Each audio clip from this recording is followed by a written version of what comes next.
আরে হে, জায়গাটা অনেক সুন্দর আছে, কিন্তু অনেক শুনশান জায়গাটা। কোথাও মানুষজনকে দেখা যাচ্ছে না তো।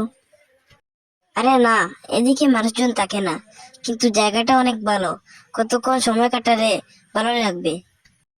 আমার অনেক ভয় করতেছে রে। ভয় করবে কেন, আমরা আছি তো। নে, এনজয় কর। ওদের মতো করে ওরা পিকনিকটা করে নিল।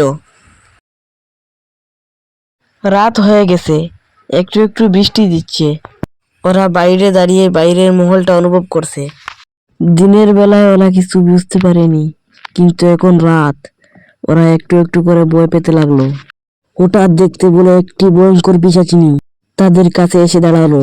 ভয়ে তাদের এক সঙ্গী সেখান থেকে পালিয়ে গেল।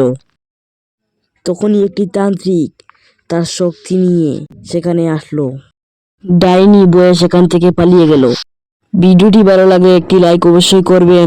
চ্যানেলটিতে নতুন হয়ে থাকলে চ্যানেলটি সাবস্ক্রাইব করে রাখবেন। ফিরছি অন্য কোনো মজার গল্প নিয়ে, আশা করি অপেক্ষায় থাকবেন। ধন্যবাদ।